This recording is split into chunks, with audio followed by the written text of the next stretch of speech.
Les concours de la fonction publique en Côte d'Ivoire sont-ils vraiment transparents? Ces derniers temps, une polémique secoue l'opinion publique.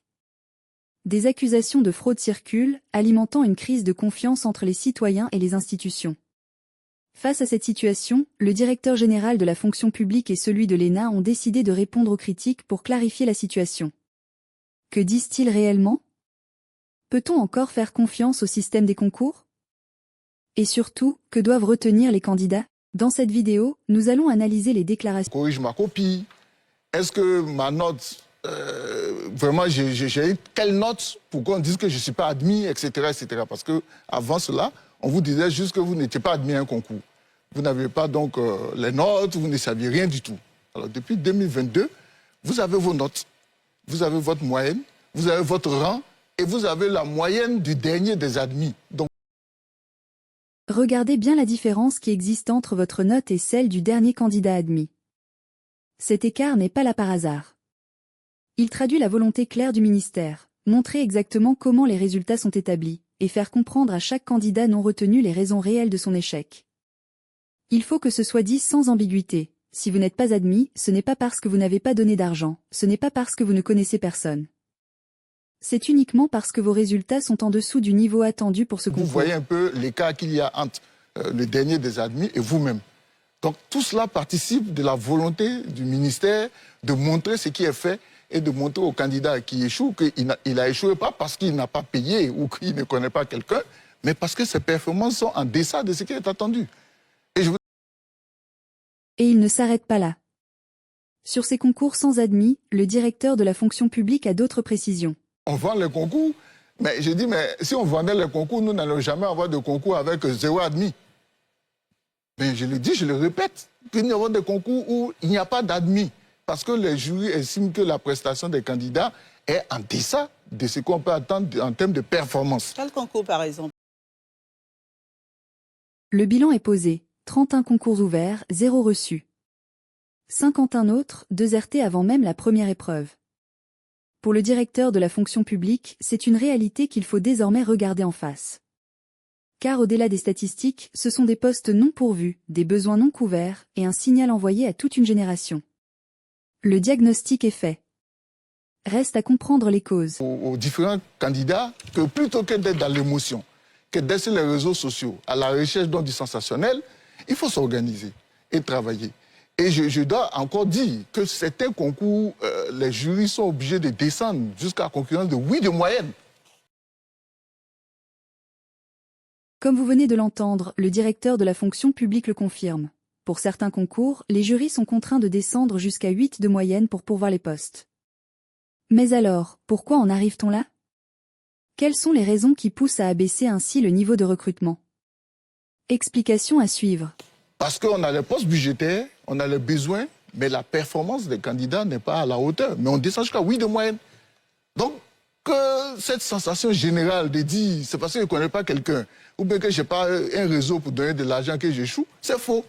Il faut te remettre en cause, il faut travailler et avoir les preuves qu'on a bien travaillé et qu'on a été recalé parce qu'on ne connaît pas quelqu'un ou qu'on n'a pas payé. Mais c'est... Le directeur de la fonction publique est clair, les postes existent, mais le niveau des candidats oblige parfois à descendre jusqu'à 8 de moyenne. Pour lui, l'échec n'est pas une question de réseau ou d'argent, mais de travail. Il défie ceux qui crient à l'injustice, montrez vos relevés de notes complets au lieu de masquer vos performances. Et comme au bac ou au BEPC, l'administration donne les notes, pas les copies corrigées. C'est la règle. Et vous, vous en pensez quoi? C'est vraiment juste une question de niveau, ou la fraude existe encore selon vous? Dites-le moi en commentaire, on lit ça ensemble. Justement, sur cette question de fraude, le journaliste Noël Conan a été interpellé pour avoir un autre regard, on l'écoute. Le public a affirmé avec la main sur le cœur qu'aujourd'hui, la fraude ou la vente des places au cours des concours administratifs n'existe pas. Moi, je ne vais pas être aussi catégorique comme il a fait parce que il y a un passé récent ici où on a vu des réseaux qui ont été démantelés et au quotidien aussi on voit des personnes qui disent avoir donné de l'argent à telle personne qui est au sein de l'administration et la personne n'a pas eu gain de cause. Face au directeur qui nie la fraude, le journaliste apporte la nuance. Son argument, on ne peut pas être catégorique.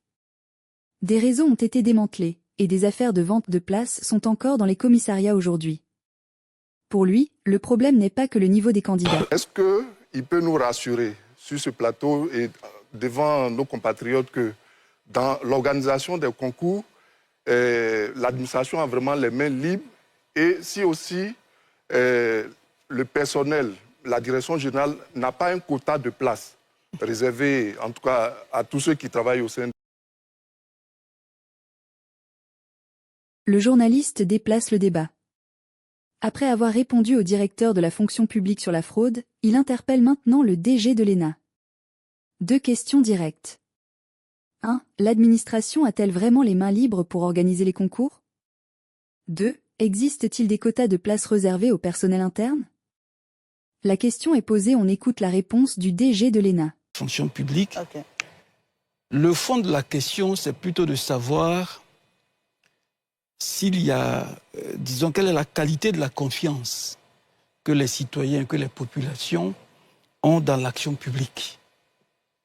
Et on peut aussi rebondir sur une deuxième question. Quel est le ressenti des populations par rapport à ce que l'on peut appeler la morale publique? Face à la question des quotas, le DG de l'ENA ne répond pas par oui ou par non. Il renvoie la balle. Pour lui, le vrai sujet c'est la qualité de la confiance entre les citoyens et l'administration, et ce qu'il appelle la morale publique. On l'écoute développer.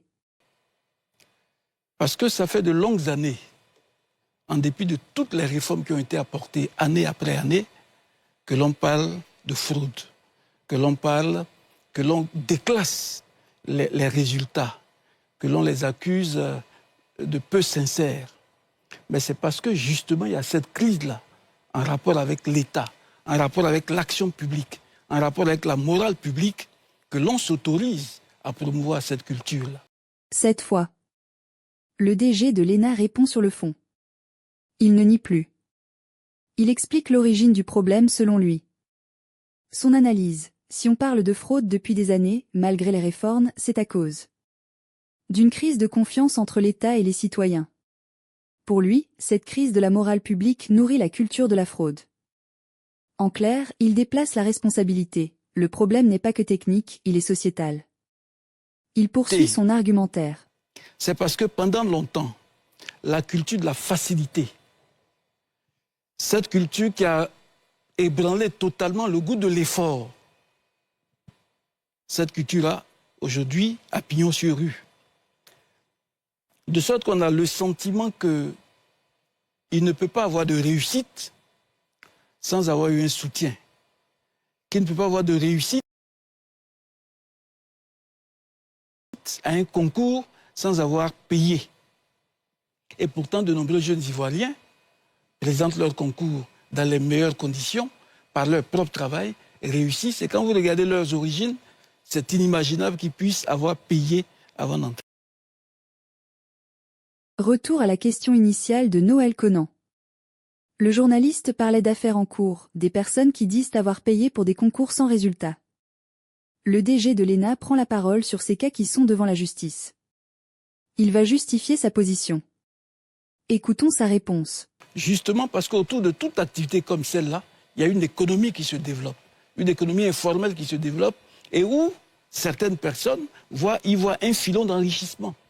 Cela ne signifie pas que les organisateurs sont, eux, dans la fraude. Exactement. Cela ne signifie pas que s'il y a tentative de fraude, c'est du fait des organisateurs, donc de l'administration. Ça aussi, il était bon de le préciser.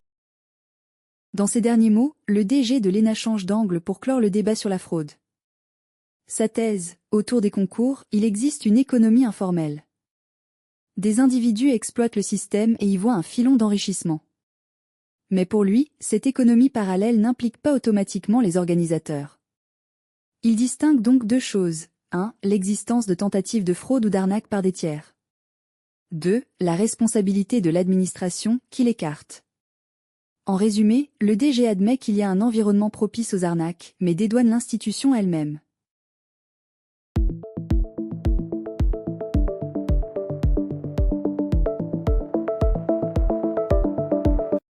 Donc, peut-on encore faire confiance au système des concours? Dites-moi ce que vous en pensez en commentaire. Pour ne rien rater des prochaines décryptages, abonnez-vous et activez la cloche. À la prochaine!